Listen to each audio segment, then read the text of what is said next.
Buenos días, queridos hermanos. Es un privilegio para mí poder estar aquí y compartir con vosotros la palabra de Dios, parte de este alimento. ¿Cuántos se levantaron esta mañana buscando un buen desayuno? Sí, yo lo sé, solo con ver vuestras caras ya lo sé. Pues es con el mismo ánimo que esperamos un día como hoy, cuando juntos en comunidad podemos recibir un alimento que nos ayude a seguir caminando en lo que Dios está esperando de nuestras vidas. Así que yo te pido que con el mismo ánimo que estabas buscando el desayuno esta mañana, con ese mismo ánimo podamos hacer una oración tú y yo y le digamos: Señor, envíanos el pan que desciende del cielo, que sacia nuestra hambre para siempre. Cierra tus ojos por un momento. Señor, bendecimos tu nombre. Te glorificamos y te exaltamos por lo que tú eres, porque eres Dios, Dios de dioses, Rey de reyes, Señor de señores. Gracias por permitirnos estar en este lugar. Gracias por considerarnos tus hijos, porque tú nos conoces a cada uno de nosotros. Pero gracias porque nuevas son cada mañana tus misericordias. Rogamos en el nombre de Jesús que nos des una palabra esta mañana, que llenes nuestro corazón, que golpees fuertemente nuestra alma, que nos ayudes a seguir moldeando nuestra vida a tu imagen y semejanza. Señor, oramos que esta mañana descienda pan del cielo para nuestras vidas y que nosotros no seamos solo oidores, sino que seamos hacedores de tu palabra para que tu nombre siga siendo glorificado por los siglos de los siglos. Amén y amén. Puede sentarse.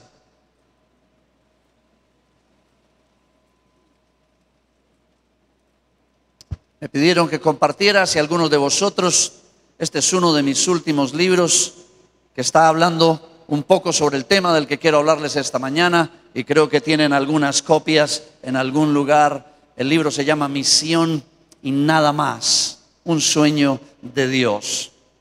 Quiero contaros una historia. Yo tengo un problema, y es que para predicar tengo que contar historias. No sé por qué. Mi mujer dice que yo no estudié para teólogo, sino para cuentero. Pero bueno, no me va nada mal. ¿Habéis leído los evangelios? Los evangelios son historias de Jesús que ayudaban mucho a los escuchas a poder entender qué era realmente lo que Jesús quería decirles. Imagínate si Jesús les hubiese explicado el evangelio en palabras divinas. Los tíos no se hubiesen enterado de nada. Perdón que yo hable así, no eran tíos míos, pero son tíos en todo caso. Esta historia dice que hay un hombre que va al cementerio para visitar la tumba, pues, de uno de sus parientes que estaba allí. Entonces el hombre llega al cementerio, como acostumbran en muchos lugares. Comienza a arreglar la tumba muy bien, a limpiarla, a quitar, y luego trae pues unas flores muy lindas, como se acostumbra, para adornar la tumba, y la está limpiando. Mientras que él está haciendo eso, de repente llega a la tumba contigua, a la que está al lado, un hombre chino, de la China. Y el hombre chino viene con un plato de arroz, ¿sabéis? Viene con un plato de arroz. Entonces pues no sé, como el gusanillo le pica la expectativa, y comienza a mirarlo con el rabillo del ojo. Está pendiente. Y el chino también viene a la tumba pues de su pariente, la limpia, la arregla, todo, y coloca el plato de arroz sobre la tumba. Entonces que lo está mirando no se aguanta y se va a donde el chino. Y lo saluda y le dice: buenos días. Y le pregunta: ¿de verdad usted cree que su pariente va a venir a comerse el arroz? Y el chino levanta su mirada, lo mira fijamente y le dice: sí, cuando el suyo venga a oler sus flores. ¿Cuál sería la perspectiva correcta para una tumba? ¿Flores o arroz? No lo sé. Posiblemente usted y yo, que venimos un poco de este mundo de Occidente, digamos: Hombre, flores, arroz. ¿Para qué vas a llevar arroz? Pues no lo sé. Pero yo te quiero hacer una pregunta. ¿Tú por qué llevas flores si las llevas? ¿Por qué nuestra gente lleva flores a las tumbas? ¿Quién nos enseñó eso? ¿Quién nos dijo? ¿De dónde viene? ¿Dónde está la raíz? Pues yo tampoco lo sé. Yo sé que mi abuela hace muchísimos años le llevaba flores a la tumba de mi abuelo y que de ahí lo aprendimos y lo hacemos, y cuando nos preguntan ¿y por qué lo hacen? Yo qué voy a saber, no lo sé. ¿Y sabes una cosa? Esta diferencia de perspectivas es muy interesante porque también puede llegar a ocurrirnos con Dios. Cuando nos acercamos a Dios y cuando venimos a su palabra y cuando tratamos de entender su corazón, yo no sé si cada uno de nosotros viene con su propia perspectiva a decirle, hombre, yo lo veo de esta manera. Y el otro dice, no, pues yo lo veo de esta. Y luego viene otro y dice, no, que va, vosotros estáis equivocados. Y en eso posiblemente nos perdemos la esencia de la comunicación que Dios quiere tener con nosotros. Ayer lo comentaba con nuestros queridos pastores. Me he metido en una campaña personal y la campaña se llama No a la lectura, a una lectura de la Biblia romántica. No a la lectura romántica de la Biblia. No a esa lectura que uno la lee y dice, oh, tan lindo Dios. No, no se preocupe, Dios va a ser lindo por los siglos de los siglos. Usted lo que tiene que hacer es entender la Escritura. Yo lo que tengo que hacer es entender la palabra de Dios.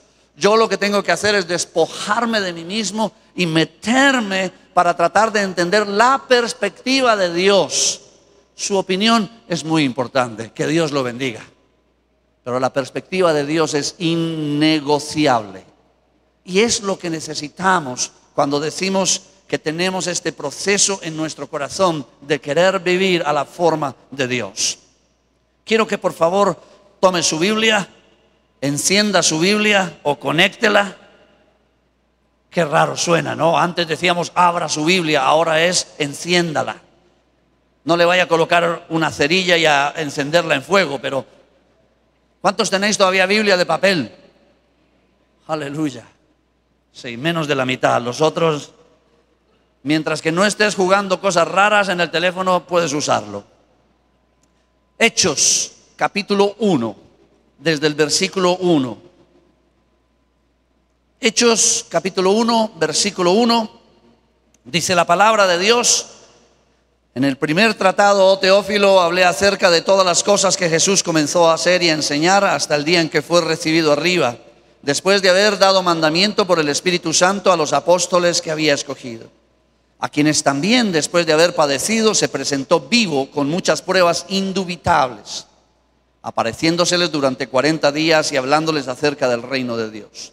Y estando juntos, les mandó que no se fueran de Jerusalén, sino que esperasen la promesa del Padre, la cual les dijo, oísteis de mí, porque Juan ciertamente bautizó con agua, mas vosotros seréis bautizados con el Espíritu Santo dentro de no muchos días.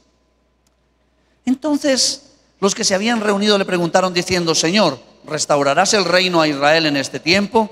Y él les dijo, no os toca a vosotros saber los tiempos o las sazones que el Padre puso en su sola potestad, pero recibiréis poder cuando haya venido sobre vosotros el Espíritu Santo, y me seréis testigos en Jerusalén, en toda Judea, en Samaria y hasta lo último de la tierra.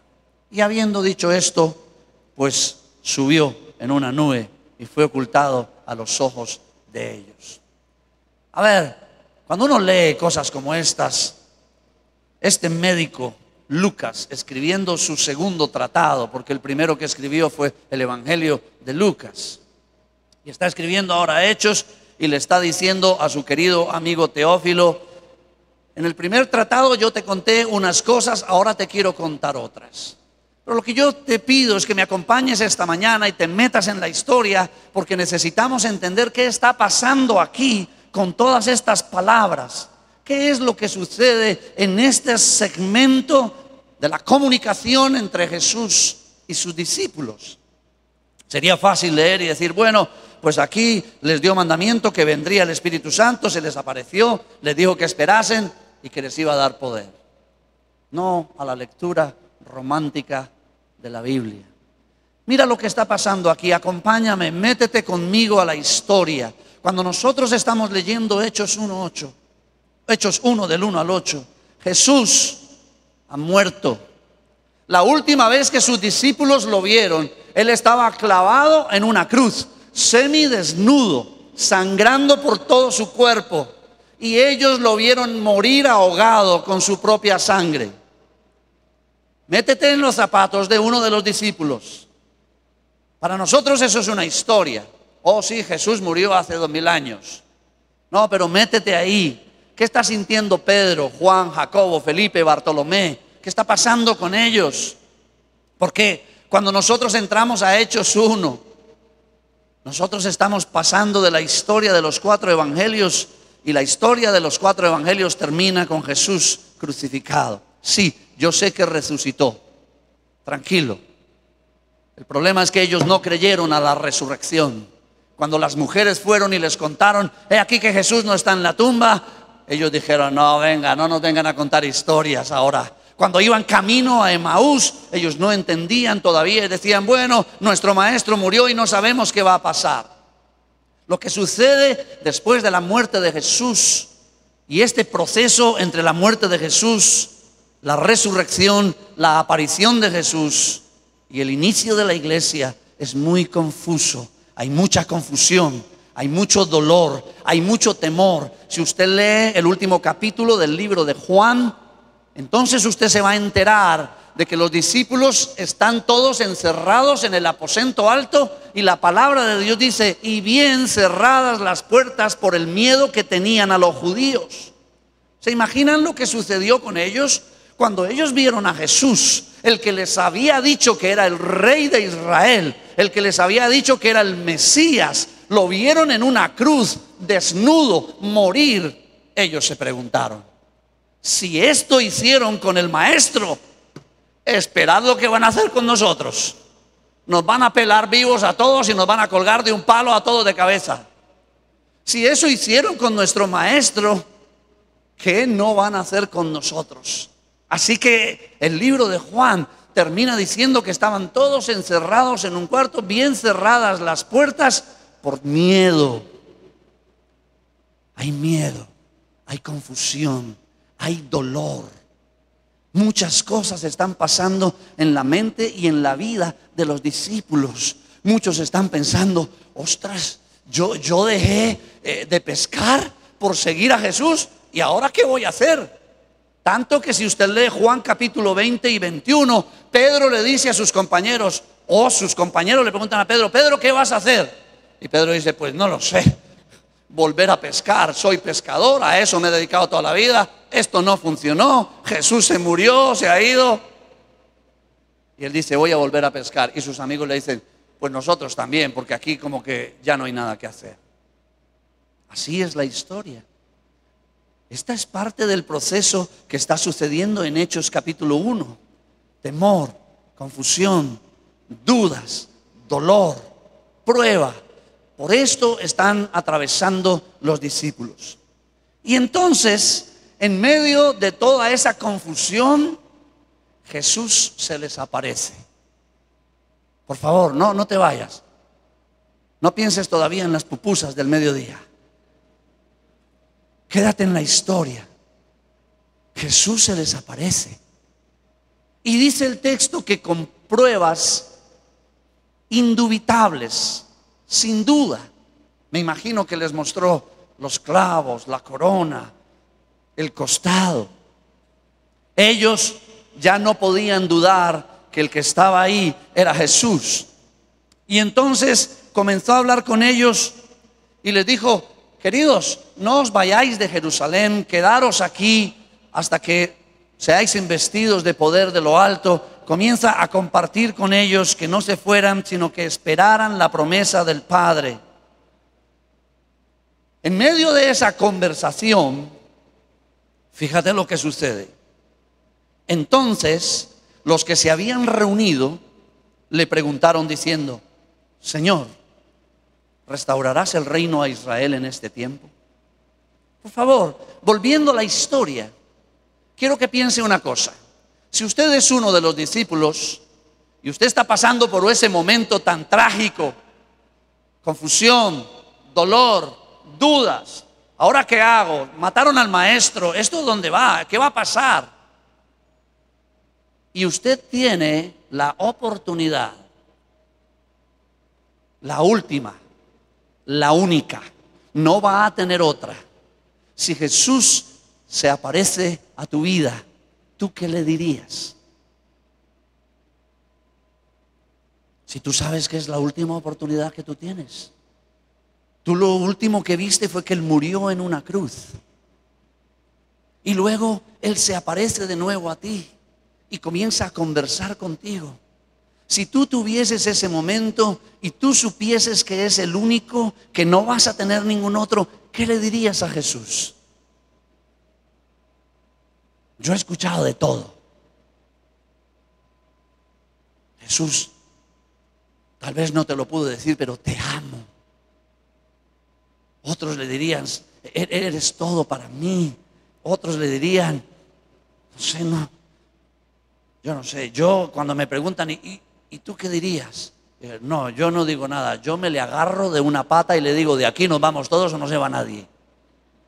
Porque tú te vas y nos estás dejando aquí metidos en un San Fermín, en un problema.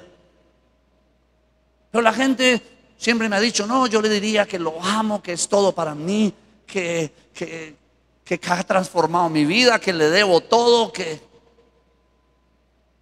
Pues ¿sabe qué le dijeron los discípulos? Le hicieron una pregunta. Le dijeron, maestro, antes de que te vayas, queremos que nos digas una cosa.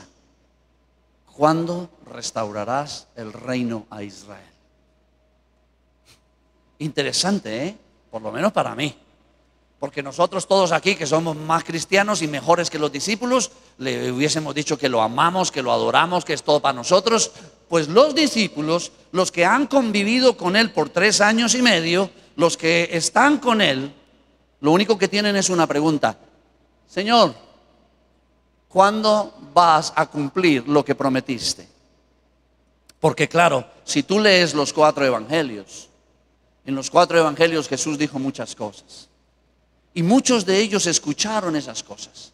Y muchos de ellos dijeron, este es el próximo rey de Israel. Él nos dijo que era el rey de Israel. Él nos dijo que era el Mesías prometido. Él nos dijo que iba a venir, iba a cambiar la realidad de Israel. Él nos dijo que iba a libertar a Israel del yugo romano. Él nos dijo que iba a traer libertad a los cautivos. Él nos dijo todas esas cosas.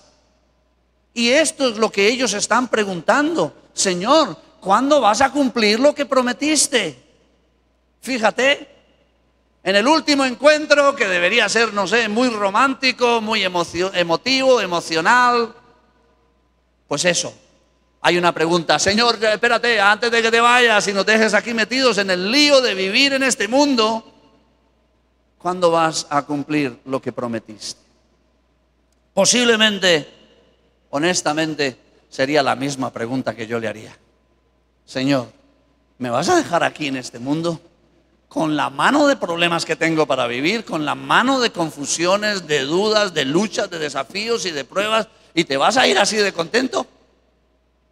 No, dime una cosa, ¿cuándo vas a cumplir lo que prometiste? Wow. Yo no sé si Jesús quedó un poco decepcionado. Menos mal que era Jesús. Si hubiese sido yo que soy Jesús, pero el falso, le hubiese dicho otra cosa. Pero le dice, bueno, le responde, no os toca a vosotros saber los tiempos ni las sazones. A vosotros no os importa eso. Jesús era bastante tajante. Porque Jesús le dice, ¿a vosotros qué os importa? Si vosotros no manejáis el tiempo, eso lo maneja el Padre en su sola potestad. No tiene que ver con vosotros, no es decisión vuestra, no tiene que ver con lo que vosotros decidáis. No es en los tiempos de Dios y en su sola potestad. Y luego les lanza ese famosísimo versículo en la Biblia, pero recibiréis poder cuando haya venido sobre vosotros el Espíritu Santo, y me seréis testigos en Jerusalén, Judea, Samaria y hasta lo último de la tierra. Fíjate que este versículo de Hechos 1:8, que muchísimas veces ha sido enseñado como un mandamiento, y que yo no estoy diciendo que no lo sea, leído desde otra óptica de los evangelios, pero este versículo que nos dicen, ahí está, este es un mandamiento. Pero si lo miras en el contexto, es una respuesta. Jesús está respondiendo a una pregunta: ¿cuándo vas a cumplir las promesas? Y la respuesta de Jesús: pero recibiréis poder. Y yo le diría: no, espérate, Jesús, no has entendido la pregunta. Yo lo que necesito es una respuesta. ¿Cuándo me vas a cumplir las promesas? Y Jesús me vuelve a decir lo mismo: recibiréis poder. Y yo digo, ¿qué tiene que ver el tocino con la velocidad? Decimos en España. ¿Qué tiene que ver una cosa con la otra? Fíjate el reclamo que tienen los discípulos. Ese reclamo de que Jesús pueda cumplir con las promesas que ha hecho. De hecho, en la conversación, en los versículos primeros, Él les dice: para que esperéis la promesa del Padre. ¿Sabes una cosa? Es bastante interesante la paradoja que Jesús les presenta a ellos, y que posiblemente nos esté presentando a nosotros en nuestras vidas hoy, 2019, siglo XXI. ¿Qué es primero? ¿Las promesas de Dios sobre nosotros o la voluntad de Dios sobre nosotros? Y hermano querido, no necesitas responderme, porque yo vivo la misma vida que tú vives, con los mismos desafíos, las mismas pruebas, las mismas enfermedades. Y ¿sabes una cosa? Siempre me he preguntado lo mismo: ¿qué debería venir primero? ¿El cumplimiento de las promesas o el cumplimiento de la voluntad de Dios sobre mi vida? Porque realmente lo que Jesús está haciendo es colocando sobre sus corazones una decisión de muchísimo peso. Porque ¿cuántas veces nosotros no hemos venido a Dios a pedirle lo mismo? ¿Cuántas veces nosotros no nos hemos presentado delante de Jesús diciéndole: vale, venga, yo voy a amarte, a respetarte y a servirte, pero Señor, no te vayas a olvidar de las promesas que me has hecho?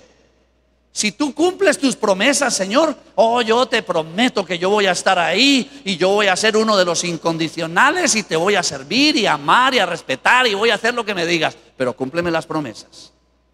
Ahora bien, es una paradoja. ¿Qué significa paradoja? Paradoja es que posiblemente no tengamos una solución directa, sino que esto se convierta en una tensión, como un elástico. ¿Qué viene primero? ¿Las promesas de Dios o la voluntad de Dios? ¿Qué se cumple primero en nuestras vidas? ¿Cómo realmente podemos entender este proceso que Jesús está planteando aquí? Porque fíjate lo que les dice: recibiréis poder. Y uno dice: sí, pero poder y promesa, sí, empiezan por P, pero no son lo mismo. Y Jesús les dice: pero recibiréis poder. Porque ese poder va a ser suficiente para vosotros.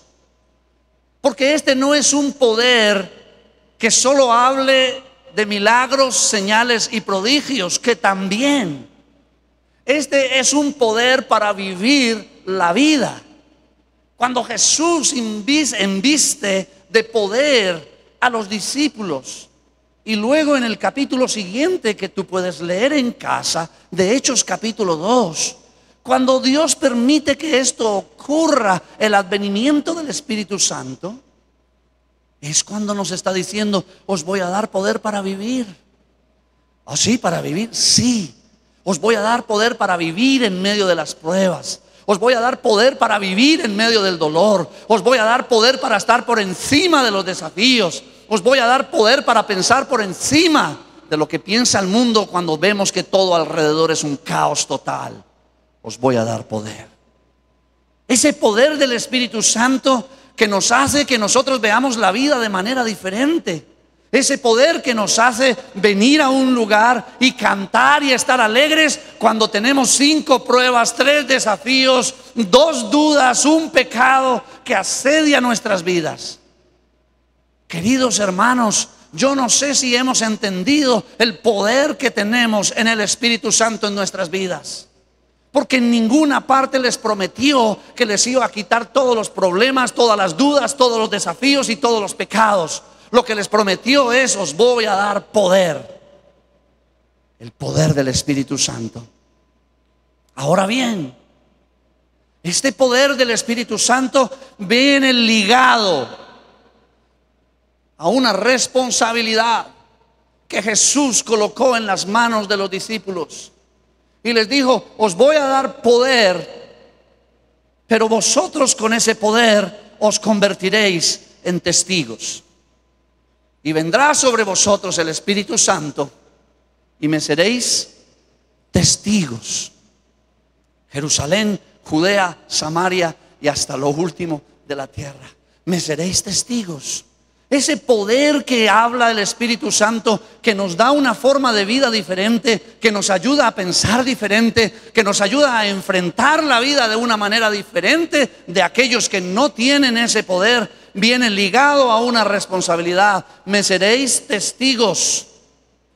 Y los testigos tienen que estar en todo el mundo. Los testigos tienen que tener un sueño global. Los testigos tienen que pensar que el testimonio de Cristo tiene que estar en Jerusalén, tiene que estar en Judea, tiene que estar en Samaria y tiene que llegar hasta lo último de la tierra. Me seréis testigos. Entonces, ¿cómo se forma la paradoja? La paradoja se forma porque posiblemente nosotros hemos iniciado con el pie izquierdo nuestra conversación con Jesús. Porque nuestra conversación ha iniciado diciéndole: ¿cuándo cumplirás tus promesas para mí? Y lo que el Señor nos está diciendo es: yo necesito que tú seas testigo. Yo necesito que tu vida tenga el poder del Espíritu Santo y que tú seas un testimonio vivo del poder del Evangelio. Yo necesito que tú testifiques. Pero ¿cómo se invierte la paradoja? La paradoja se invierte porque cuando Dios viene a nosotros como su pueblo para decirnos: tenéis que ser testigos, nosotros decimos: sí, Señor, nosotros queremos ser testigos, pero cuando cumplas tus promesas. Señor, si tú me ayudas, si tú me sanas, si tú me das para estudiar la universidad, si tú me das un buen marido o una buena mujer, si tú haces esto y esto y esto en mi vida, entonces, Señor, yo seré tu testigo. Pero queridos, así no funciona en el reino de Dios. En el reino de Dios funciona lo que siempre ha funcionado: hágase tu voluntad aquí en la tierra como se hace ¿dónde? Siempre, siempre en el cielo. Así funciona el reino de Dios. La manifestación de la voluntad de Dios no es otra cosa que un camino para llegar a las promesas de Dios. La voluntad de Dios, cuando se manifiesta a tu vida, cuando Dios te pide y te dice: tienes que ser un testigo, no creas que te está dando una carga, un trabajo. Te está abriendo una puerta al cumplimiento de sus promesas. Porque estas dos cosas están ligadas. Porque la voluntad de Dios y la bendición de Dios no se pueden separar. Si tú quieres ser bendecido en tu vida, dedícate a cumplir la voluntad de Dios.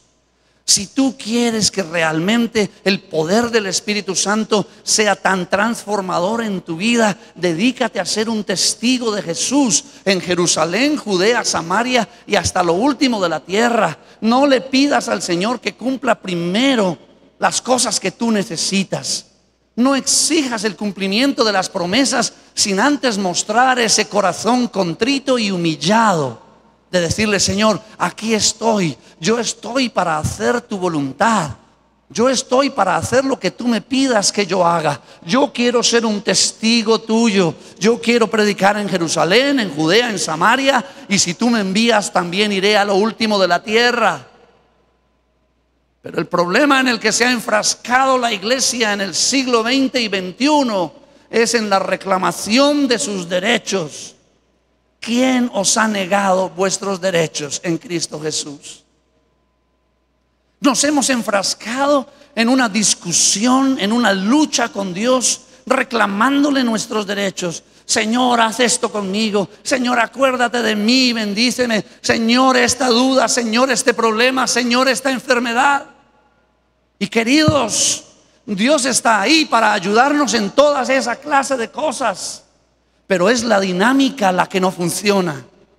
Porque la dinámica es de un pueblo que se está convirtiendo en un pueblo que siempre exige que Dios le dé algo antes de servirle, de honrarle y de bendecir su nombre. Esto no puede ser así. Somos el pueblo de Dios, un pueblo llamado a cumplir la voluntad de Dios. Porque sabemos que si hacemos la voluntad de Dios para nuestras vidas, entonces veremos la bendición de Dios sobre nuestras vidas. ¿Qué dice la Escritura? Buscad primeramente el reino de Dios y su justicia, y sabe las otras cosas que son añadiduras.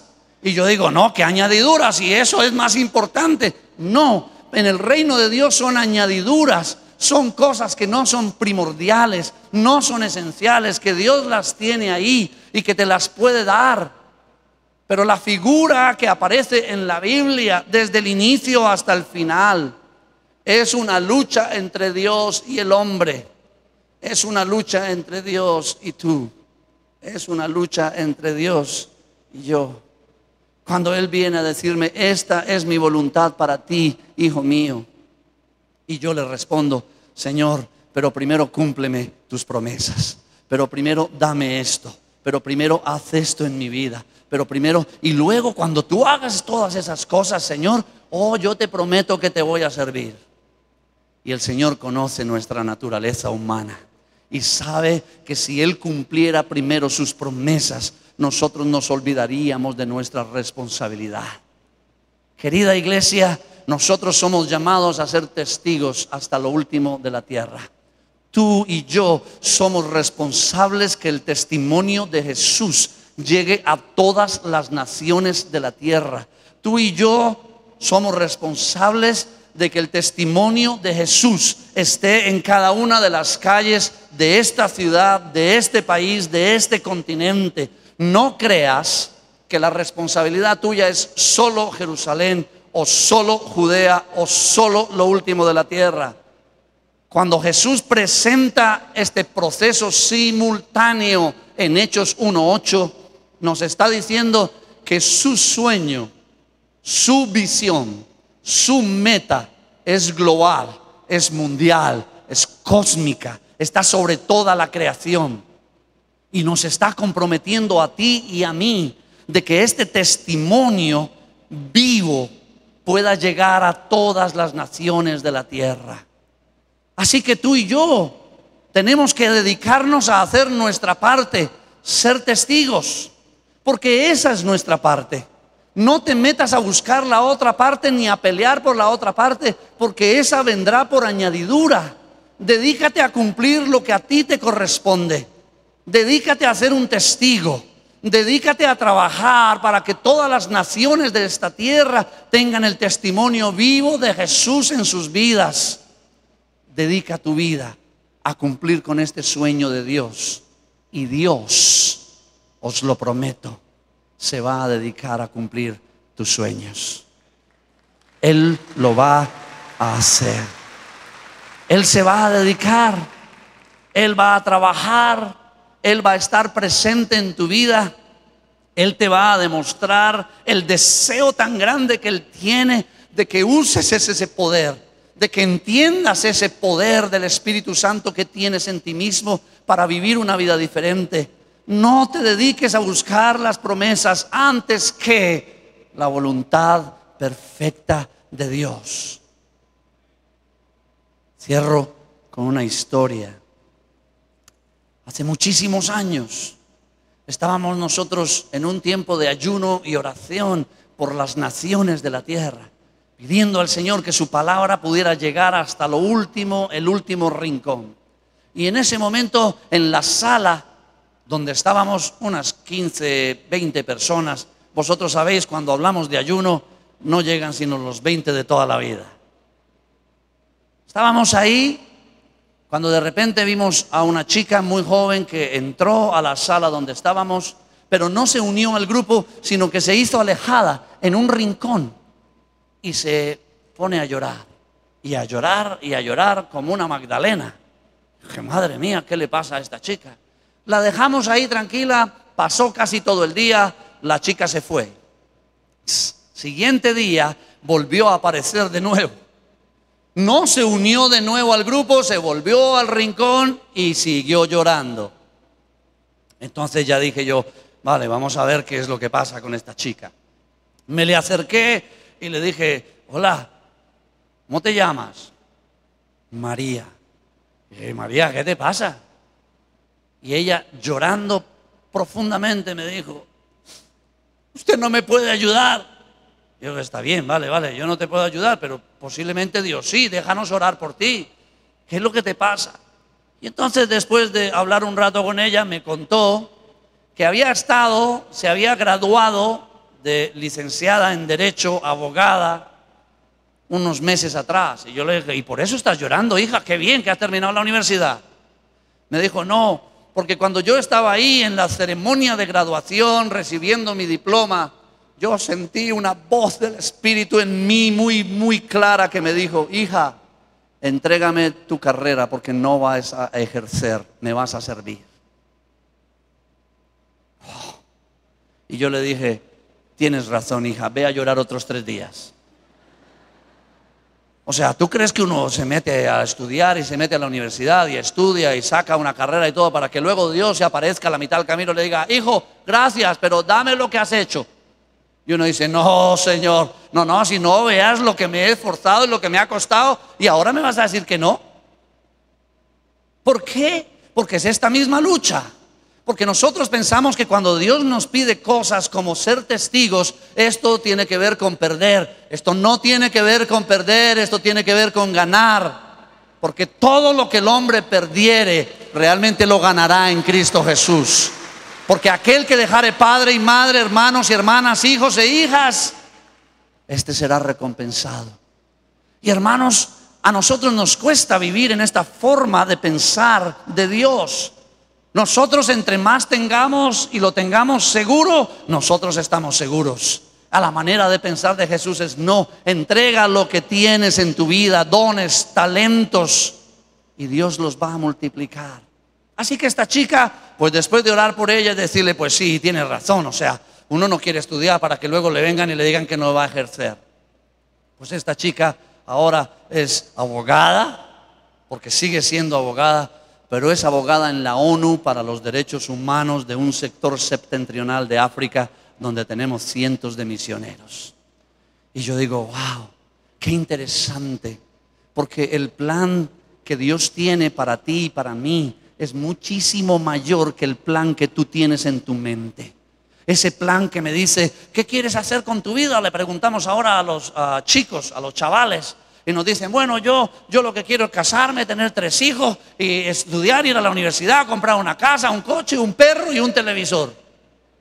Digo yo, madre mía, ¿y tú crees que eso es? Y ese es el mayor sueño de mi vida. Pues quiero decirte esta mañana que Dios tiene un sueño muchísimo mayor que ese sueño.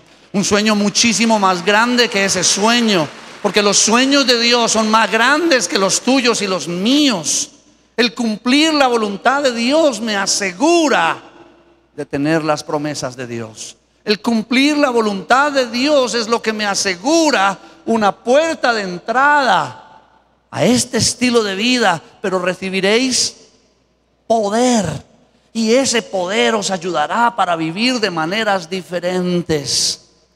Así que, queridos, yo tengo que desafiaros esta mañana. Empecemos con el pie derecho.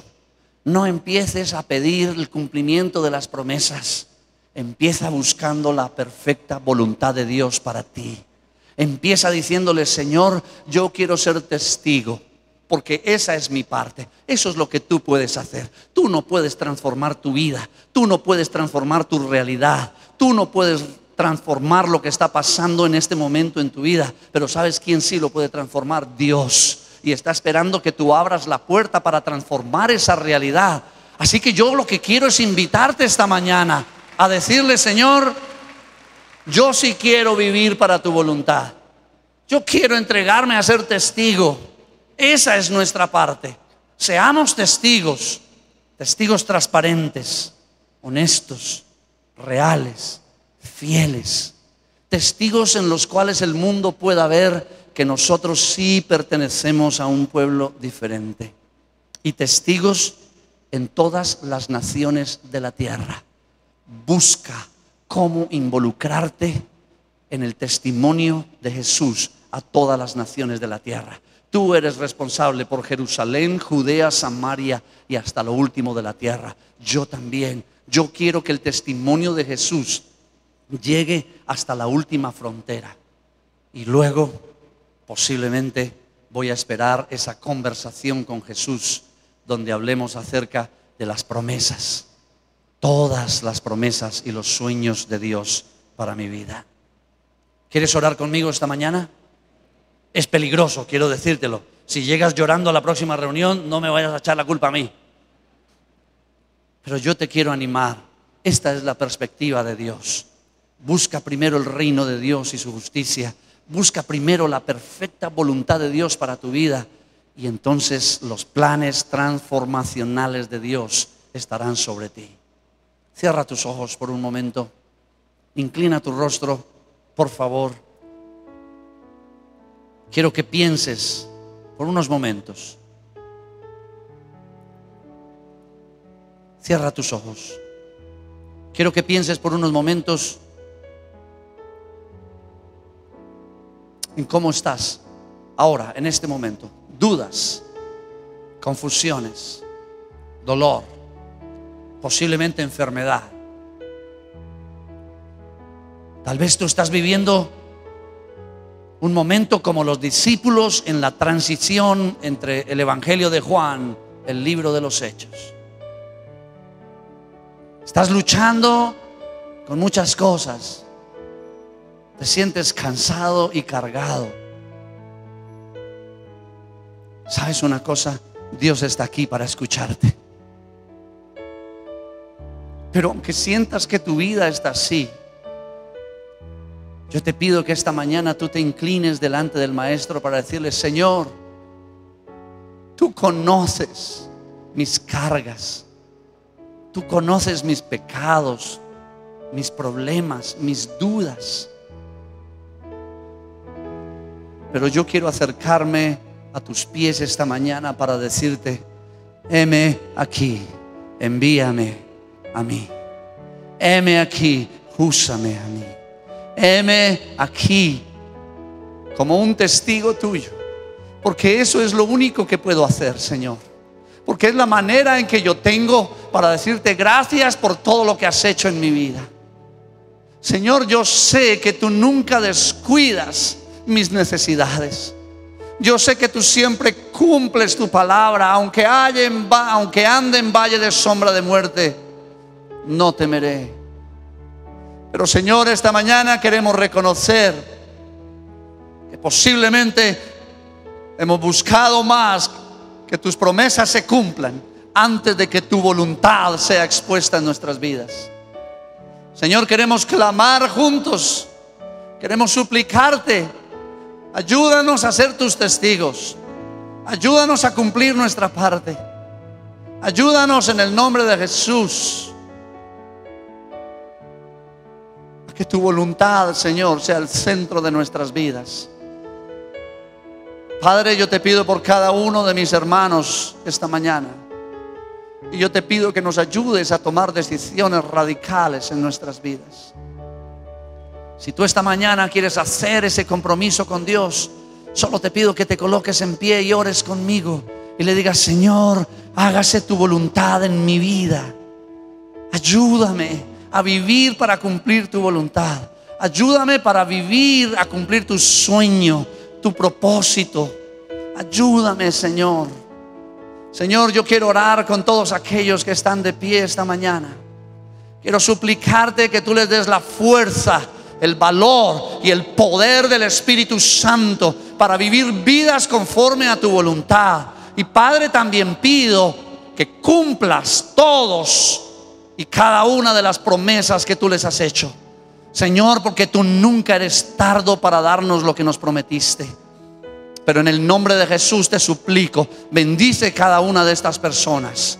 Oramos, Señor, que juntos podamos ser testigos, testigos tuyos hasta lo último de la tierra, testigos de tu poder. Así que gracias, Señor.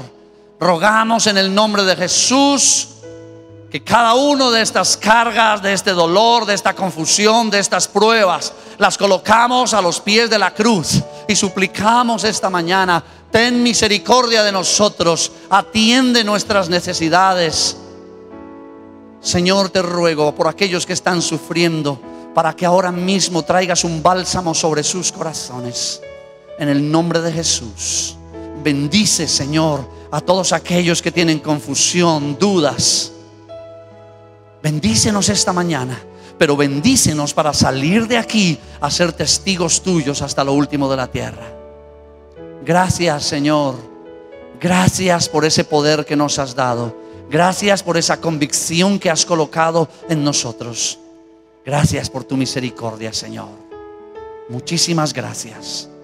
Oramos en el nombre del Padre, del Hijo y del Espíritu Santo. Amén y amén. Que Dios os bendiga, hermanos.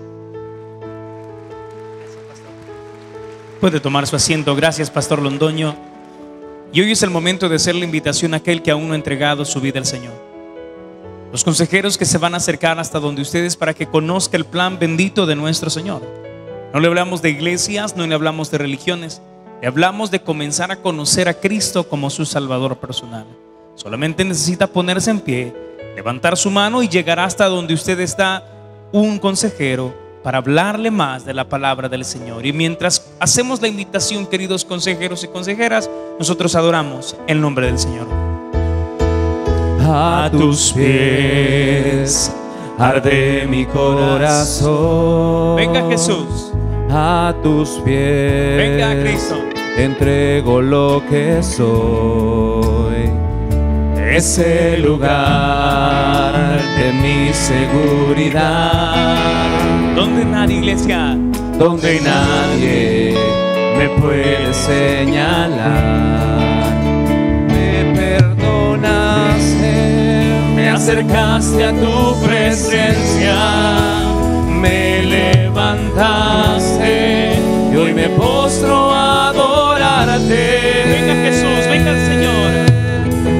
No hay lugar más alto, más grande que estar a tus pies, que estar a tus pies. No hay lugar más alto, más grande que estar a tus pies, que estar a tus pies. Démosle un fortísimo aplauso al Señor por estas almas que hoy se entregan a Él.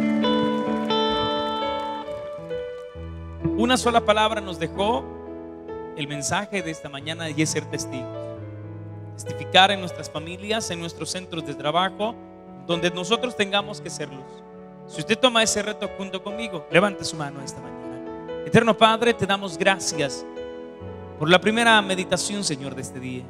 Señor, gracias por la vida del Pastor Jesús Londoño, por ayudarnos a recordar, Señor, que somos testigos y debemos testificar hasta lo último de la tierra. Rogamos, Señor, que las siguientes predicaciones siempre tú nos hables al corazón. Ponemos en tus manos, Señor, todo este día. Bendícenos, Señor, te lo suplicamos en el poderoso nombre de Cristo. Amén y amén. Démele un fortísimo aplauso al Señor. En 32 minutos exactamente arrancamos nuestro culto de las 9 de la mañana. Recuérdese, tenemos más y más predicaciones. El material de nuestro querido Pastor Jesús Londoño a un costado, también el material